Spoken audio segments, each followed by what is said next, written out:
குருஜி, நீங்கள் இப்போ அகத்தியர் விக்கிரகத்தை பற்றின விளக்கத்தை நீங்கள் கொடுத்தீங்க. ஆனால் உலக மக்கள் வந்து சிவலிங்கம், சக்தி உருவம், வராகி அம்பாள், இப்படி பல்வேறு வகையான விக்கிரகத்தை வச்சு வழிபடுறாங்க. அந்தந்த விக்கிரக தேவையான விளக்கத்தையும் நீங்கள் கொடுக்கணும் அப்படின்றது தாழ்மையான வேண்டுகோள். அடியனுடைய சிஷியர் அவர்கள் கருங்காலியில் இன்னும் பல தெய்வத்துடைய விக்கிரகங்கள் அனைத்து வந்து ஒவ்வொன்றையும் எப்படி நாம் வீட்டில் வைத்து வழிபட வேண்டும், கருங்காலியிலான மாலைகளை எப்படி நாம் அணிய வேண்டும் என்று அனைத்து விளக்கங்களையும் சொல்லும்படி அடியனுடைய சீடர் சர்க்குரு சிவலராய நாயக சுவாமிகள் கேட்டிருக்கிறார்கள். உலக மக்களுக்காகவும் உலக ஆன்மீக பக்தர்களுக்காகவும் இந்த தருணத்திலே அனைத்து விளக்கங்களையும் சொல்ல நான் கடமைப்பட்டிருக்கிறேன். ஓம் நமச்சிவாயா. இப்பொழுது கருங்காலிலான வராகியினுடைய விக்கிரகங்களும் இப்பொழுது மக்கள் அதிகமாக வைத்து வழிபட்டு கொண்டிருக்கிறார்கள். கருங்காலிலான வராகி தெய்வ விக்கிரகத்தை நாம் வீட்டிலே வைத்து வழிபடும் போது நாம் வீட்டை சுத்தபத்தமாக வைத்து கொள்ள வேண்டும். தினமும் நாம் வீட்டிற்கு காலையிலே மஞ்சள் பொடியிட்டு வீட்டு வாசற்படியிலே நன்றாக தெளித்து நாம் மிகவும் தூய்மையாக காலையில் எழுந்தவுடன் செயல்படுத்த வேண்டும். வராகி தெய்வத்தை நாம் ஒரு வெள்ளித்தட்டிலே, வசதி இல்லாதவர்கள் ஒரு வெண்கலத்தட்டிலே வைத்து அதில் அந்த வராகியினுடைய அடியிலே பச்சரிசி, அதாவது பச்சரிசி சிறிது வைத்து அதன் மீது ஒரு இலையை விரித்து, ஒரு வாழை இலையை விரித்து அதன் மீது வைத்து வராகி தெய்வத்தை அதற்கு உண்டான புஷ்பங்களை சாற்றி, பூ புஷ்பங்களை சாற்றி நாம் அதற்கு விளக்கு ஏற்றி, அகல் விளக்கு ஏற்ற வேண்டும். மண் விளக்காலான விளக்கு தான் ஏற்ற வேண்டும். அதை இரண்டு விளக்குகளையும் இரண்டு பக்கமும் ஏற்றி நாம் அதை தினமும் வழிபட்டு அதற்கு நெய்வேத்தியமாக நாம் ஏதாவது ஒரு இனிப்பு வகைகளை வீட்டில் அதற்காக தினமும் பொங்கல் செய்ய வேண்டும், இது செய்ய வேண்டும் என்ற கணக்கில்லை.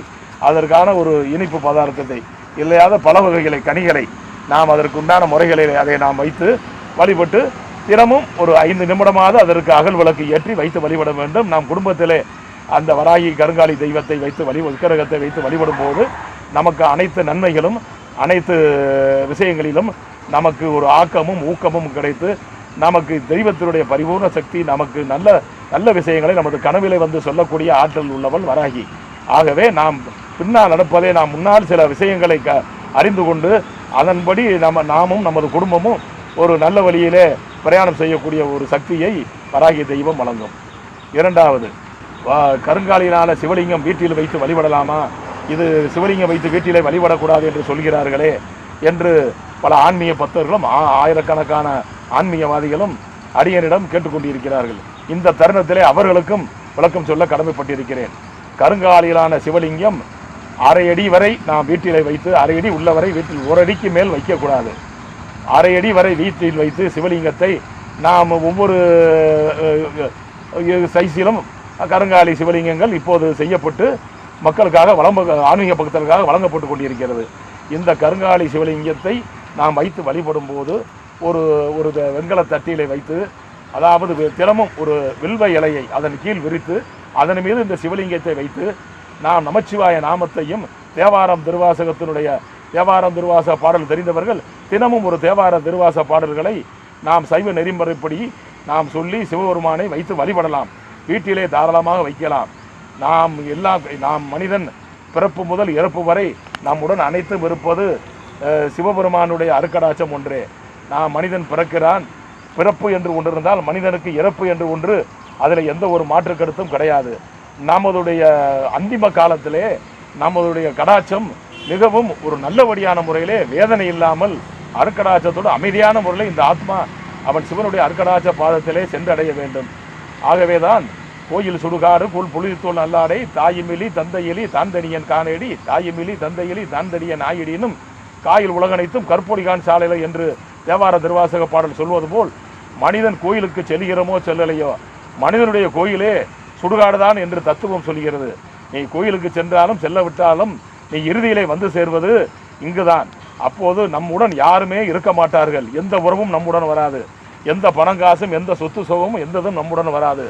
அப்போது நம்முடன் இருந்து நான் உனக்கு இருக்கிறேன் என்று என் சிவபெருமான் திரு அண்ணாமலையான் நான் இங்கு இருக்கிறேன், நீ உன்னுடைய ஆத்மா இங்கு உன் ஆத்மாவுடன் நான் இருக்கிறேன் என்று நமக்கு அந்த ஆத்மாவுக்கும் ஒரு மன உறுதியை ஆற்றலை தரக்கூடிய ஒரு வல்லமை பெற்ற சிவபெருமானை நாம் வீட்டில் வைத்து வணங்குவது மிகவும் உன்னதமானது. ஆகவே வீட்டில் வைத்து புதிதாக திருமணம் செய்தவர்கள், குழந்தையுடன் இருப்பவர்கள் வழிபடக்கூடாது, வீட்டிலே கஷ்டம் வரும் என்று அந்த மாதிரியான ஒரு தவறான சித்தாந்தம் எந்த மகானும் எந்த சித்தனும் சொல்லவில்லை. முறையாக வீட்டையும் மனதையும் நம் ஒழுக்கமான வாழ்க்கையும் வாழ்ந்து நாம் வைத்து வழிபட சிவபெருமான் நம் அருகிலே இருக்கிறார். சிவபெருமான் நம் அருகிலே இருந்து நமக்கு கஷ்டத்தை கொடுத்தாலும் நமக்கு பரிபூர்ணமான ஒரு அனுக்கிரகத்தை நம்ம யாருக்கு கஷ்டம் அதிகமாக வருகிறதோ அவர் அருகிலேயே சிவபெருமானும் நாராயண பெருமானும் அவர் அருகிலேயே இருக்கிறார்கள் என்பதே இந்த இந்த இந்த கலியுக காலத்தினுடைய ஒரு மகா தத்துவம், சித்தர்கள் சொன்ன தத்துவம். ஆகவே மக்கள் அதை வைத்தும் நாம் வழிபடலாம். சிவன் மீது அதிகமாக பக்தி உள்ளவர்கள் வைத்து வழிபடலாம். பெருமாள் மீது அதிகமாக பக்தி உள்ள கருங்காலியான பெருமாள் விக்கிரகத்தையும் வைத்து வழிபடலாம். அதை முறையாக அந்த பூஜை முறைகளை செய்து ஒரு சிவனடியார்கள் சன்னியாசிகள் அதற்குண்டான பக்திமான்களிடத்தில் அதை முறையாக பூஜை செய்து தாங்கள் வைத்து அதனுடைய ரகசியத்தை கேட்டு தெரிந்து கொண்டு வழிபடலாம். மிகவும் நல்லது. நம்முடைய ஆயுள் நம்முடைய ஆத்மா பரிபூர்ண சிவகடாட்சமாய் வேதனை இல்லாமல் நம்ம அமைதியான முறையில் ஆத்மா அவனுடைய அருக்கடாட்ச அடைய முடியும் காணா திருவடியினுடைய அருக்கடாட்ச சக்தி திருவடியிலே அமைதியான முறையிலேயே நமது ஆத்மா அவன் திருவடிகளை சென்றடையும் என்பதிலே எந்த ஒரு மாற்று கருத்தும் கிடையாது. இது என்னுடைய குருநாதன் போகர் சித்தனுடைய அருக்கடாட்சத்தால் சொல்கிறேன். வைத்து வழிபடலாம். மிகவும் மிகவும் அதிகமான நன்மை பயக்கக்கூடியதே. ஓம் நமச்சிவாயா, ஓம் நமச்சிவாயா. திருச்சிற்றம்பலம், திருநீலகண்டம், தில்லைசூர். ஓம் நமசிவாயா. உலக ஆன்மீக மக்களே, உங்களுக்காகவே சிவகுருநாத நமசிவாய சுவாமிகள் கருங்காலி, ருத்ராட்சம், சஞ்சீனிவேர் மற்றும் பல ஆன்மீக விளக்கங்களை கொடுத்திருக்கிறார். ஜாதகம் பார்க்க விரும்பவர்கள் ஜாதகம் கணிப்பது, ஜாதகம் பார்ப்பது, அதற்கான விளக்கம் கேட்பது போன்ற தகவல்களுக்கு ஸ்க்ரீனில் தெரியல இந்த நம்பர்களுக்கு தொடர்பு கொண்டீங்கன்னா உங்களுக்கு தேவையான அத்தனை ஆன்மீக விளக்கங்களை கொடுப்பார்கள். அதுபோக மேலும் பல விவரங்களுக்கு யூடியூபில் திருவண்ணாமலை சிவகுருநாத சித்தர் என்ற சேனலில் போய் பார்த்தீங்கன்னா பல ஆன்மீக விளக்கங்களை கேட்டு தெரிஞ்சுக்கலாம் என்பது அடியாளின் பணிவான வேண்டுகோள். ஓம் நமசிவாயா, ஓம் நமசிவாயா, ஓம் நமசிவாயா.